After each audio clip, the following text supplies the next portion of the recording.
대통령 윤석열에 대한 내란 우두머리 공소장 자세히 살펴보셨습니까? 네. 이게 101페이지에 해당되더라고요. 본 의원은 이 공소장을 보면서 첫 번째로 받은 느낌이 검찰이 수사를 다 망쳐놓았구나.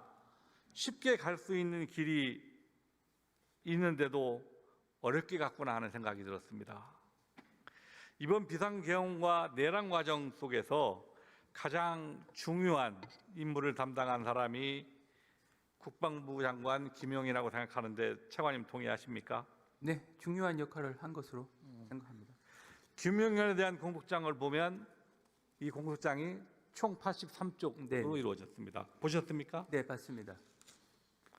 표지 및 목차, 피고인과 사건 관계인들의 신분 및 지휘 부분이 앞부분 8쪽을 차지합니다. 그리고 그 뒤 74쪽이 내란 부분이고요. 그리고 마지막 딱 이 부분 이만큼 이 직권남용 권리행사 방해죄 부분입니다. 검찰은 내란 수사에 대한 수사권이 없죠. 내란죄에 대한. 기본적으로 직권남용 그리고 이게 경찰 범죄에 대해서는 직접 수사를 할 수가 있고 거기에 대한 관련성이 있다고 판단해서 검찰에서는 이 내란에 대한 수사를 했고 그분에 대한 기소까지 한 것으로 판단하고 있습니다. 자, 내란죄에 대한 수사권이 없다는 것을 검찰이 잘 알고 있을 텐데, 뭐 경찰은 별도로 하고 조기호라든가 서울경찰청장은 이 자신들의 공소장 83페이지에서 단 한쪽밖에 해당되지 않은 직권남용에 대한 수사 권한이 제외하고 있다고 해서 군 관계자들에 대한 수사를 우리가 해야 한다라고 고집한 이유가 무엇입니까?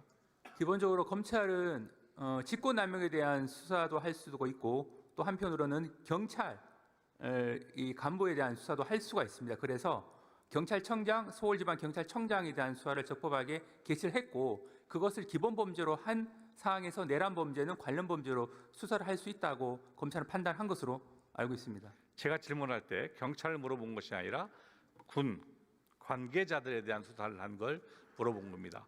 나머지 군 관계자라는 공소장을 보면 다 이런 식으로 돼 있거든요. 자, 또한 이번 내란 영역에 동원한 여러 장비들이 나옵니다.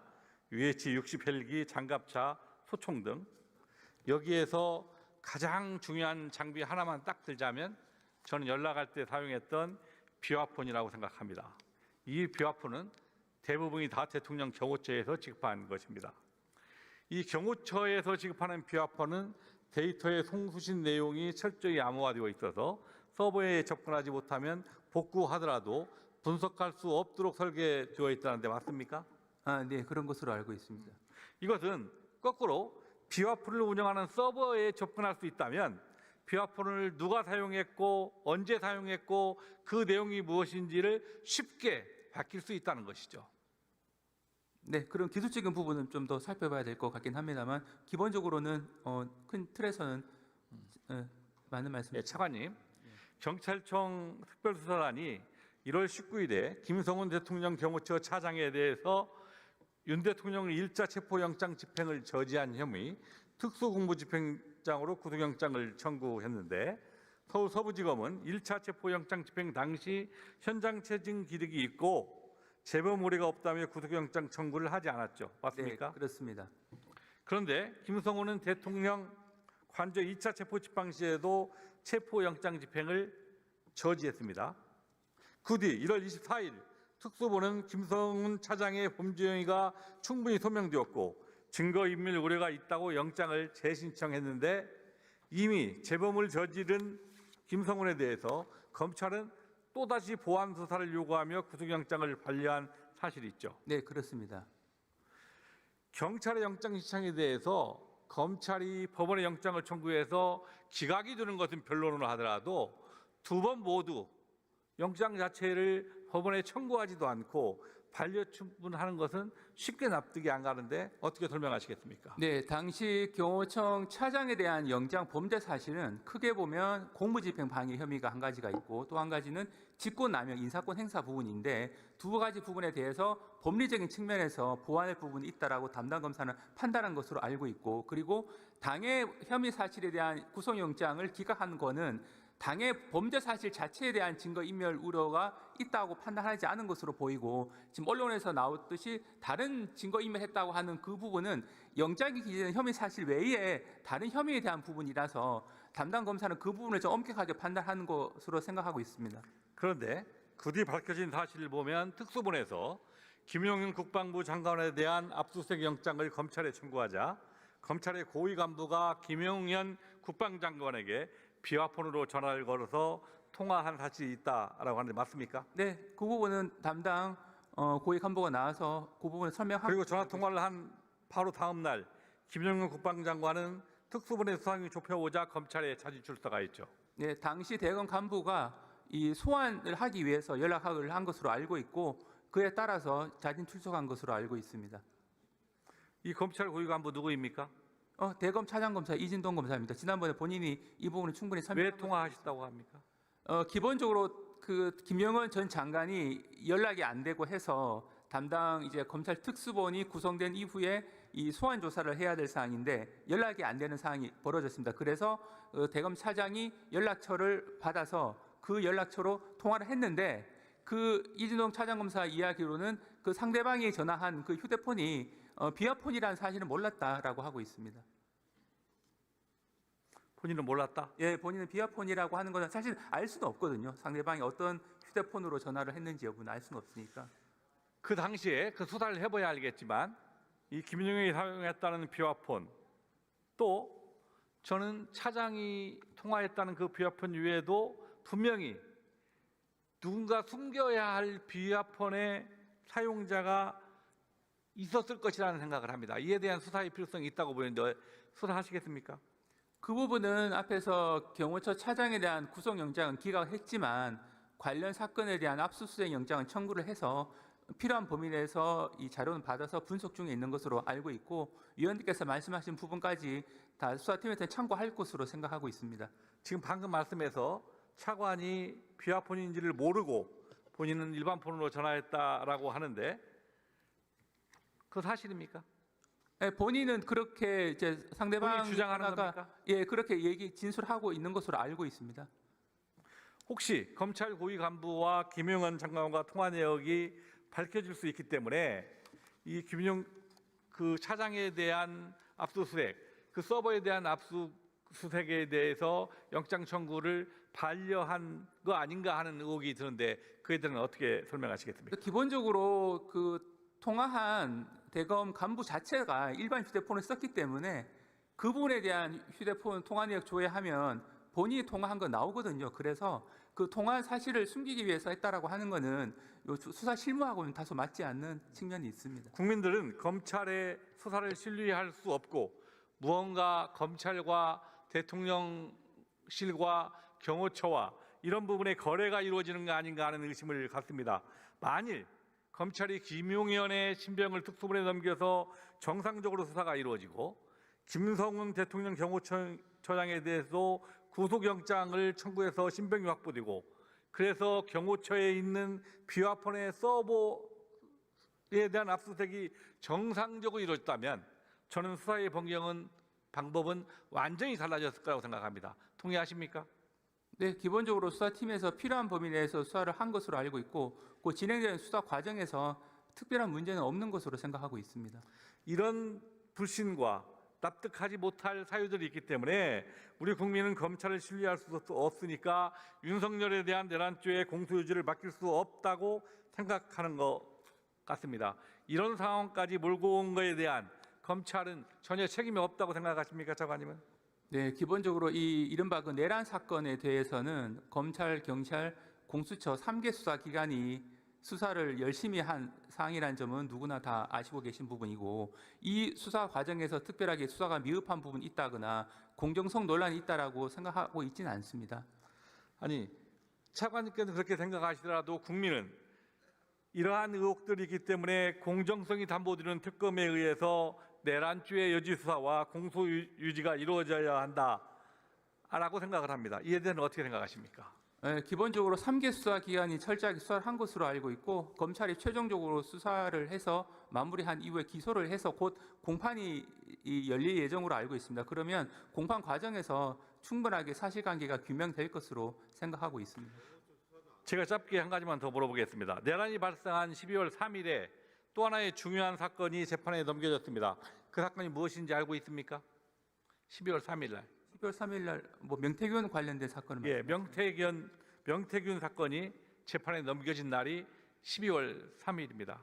이에 대한 수사 보고서가 있는데 그거 보고 받으셨습니까? 네, 그 11월 4일자 작성된 수사 보고서는 당시에 보고받지 못했고 언제 보고 받았습니까? 저희는 별도로 보고받은 사실은 없고 뉴스타파에 보도된 이후에 그 보도 내용을 보고 그 수사 보고서의 구체적인 내용을 알게 됐습니다. 그 전까지는 보고받지 못했습니다.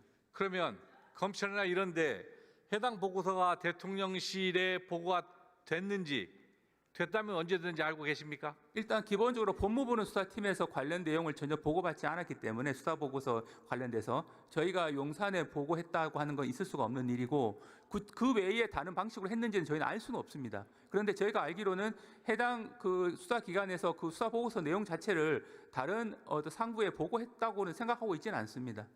전혀 안 했을 거다 생각하시는 겁니까? 네, 그건 저희가 확인하셨습니까? 그거는 이제 저희가 확인할 수 있는 영역은 또 벗어난 부분인데 일단 법무부로서는 전혀 그 수사 보고서 내용 자체를 보고받지 못했습니다. 지금 해당 보고서의 내용을 보면 별 내용들이 다 있습니다. 윤석열과 김건희가 공직선거법과 정치자금법 위반의 혐의가 있어 보여요. 대통령에는 불수처 특권이 있기 때문에 수사할 수 없다 하더라도 김건희에 대해서는 왜 소환 조사하거나 조사하지 않습니까? 기본적으로 11월 4일자 수사 보고서를 보시면 굉장히 상세한 분석이 되어 있습니다. 그리고 그 수사 보고서는 어차피 법정에서 공개될 부분으로 예상을 하고 검사가 작성한 부분이라 그 부분에 대해서는 담당 검사로서는 이 부분에 대해서 의혹이 제기되면 충분하게 해명할 수 있을 정도의 수사는 하고 있고 앞으로 할 예정인 것으로 알고 있는데 지금 위원님께서 말씀하신 그 부분은 이른바 여론조사 무상으로 제공받은 부분이 뭐 정치자금법 위반이 되는 것이 아니냐 그런 질문 같은데 그 부분은 이제 여론조사를 그냥 받았다고 해서 무조건 범죄가 성립하는 것은 아니고 여론조사를 하게 된 경위라든지 이런 걸 종합적으로 봐야 됩니다. 그래서 수사팀이 그 부분은 현재 그 관련된 포렌식을 이제 검사하고 있는 중이라서 관련된 물적 증거 분석이 끝나면 필요하다고 판단되면 여러 가지 소환 조사 등을 시도할 것으로 알고 여론조사 있습니다. 조작과 정치자금법 위반, 보궐선거부터 지방선거까지 공천에 대한 불법적 개입 등 여러 가지 사건들이 다 있어 이에 대해서 조사하고 있다는 뜻입니까? 그 부분은 어차피 시민단체가 이미 고발을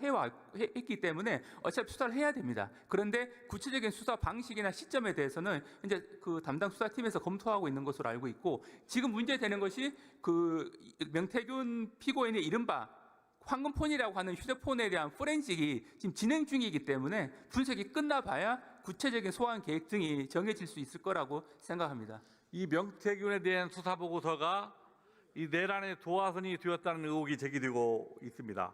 이 사태의 발발인 명태균 게이트에 대한 진상규명이 저는 반드시 필요하다고 생각합니다. 차관님의 진술에 의하더라도 현재 검찰의 수사가 제대로 이루어지는지 굉장히 불투명합니다.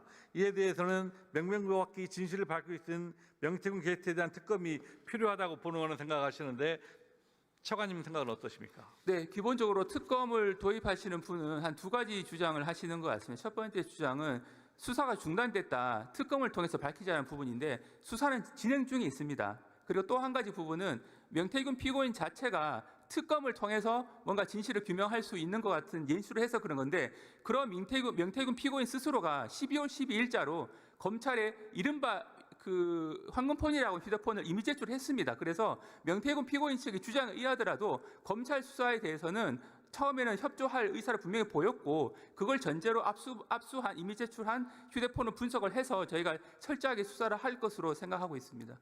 뭐 특검이 추후에 통과되는 것은 변론으로 하더라도 지금 차관님 말씀은 수사가 철저히 이루어지고 있다라고 네, 그렇게 하고 있는 겁니다. 그 가시적인 성과를 언제까지 내실 수 있다고 생각하십니까? 그 왜 저기 휴대폰 분석이 이렇게 오래 걸리냐고 생각하시는데 양이 상당히 많고 요즘은 포렌식 분석을 하면 피고인 측 변호인이 참여를 합니다. 그래서 이 부분은 명태균 피고인 측 변호인에게 여쭤보셔도 잘 아실 거라고 생각하는데 분석 과정이 생각보다 시간이 오래 걸리는데 최대한 속도를 지금 내고 있는 상황입니다. 자, 들어가시도 좋습니다.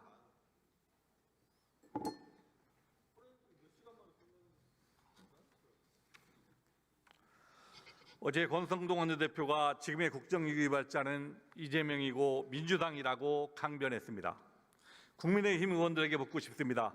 지난 12월 3일 무장한 군인과 경찰을 동원하여 국회와 중앙선거관리위원회를 침탈하고 주요 정치인들의 체포를 지시한 사람이 누구입니까? 그런데도 국민의힘은 내란 속의 윤석열을 제명하기는커녕 옹호하고 선량한 국민을 선동하며 내란에 동조하고 있습니다. 지난 1월 공수처의 체포영장 집행을 방해하기 위하여 국민의힘 소속 의원 45명이 대통령 관저에 모여 체포 집행을 방해했습니다. 김민정 의원은 백골단을 국회로 끌어들였고 윤상현 의원은 서울지법 폭동을 선동했다는 의혹도 받고 있습니다. 앞다투어 구치소에 있는 대통령을 아련하고도 내란은 국민의힘과는 아무런 관계가 없다고 주장하고 있습니다. 정말 속아 웃을 일입니다. 이제는 최고 헌법기관인 헌법재판소마저 공격하고 있습니다. 헌법재판관들의 신상을 털어 보수와 진보 이분법으로 나누고 진보 재판관들을 악마하고 있습니다. 사법부 판결이 재판관 성향에 따라 손바닥 뒤집듯이 달라진다면 헌법은 왜 있고 법은 왜 필요합니까? 그러면 법을 만드는 국회는 왜 존재해야 하는 겁니까? 피의수신 윤석열과 국민의힘의 일련의 행위들은 앞으로 선고할 헌법재판소 판결에 불복하려고 하는 의도라고밖에 볼 수 없습니다. 정권을 잡기 위해 국가 근간까지도 아무렇지 않게 흔드는 국민의힘을 과연 공당이라고 할 수 있습니까? 정당의 설립과 활동의 자유는 대한민국의 헌법 가치를 존중하는 전제 하에서만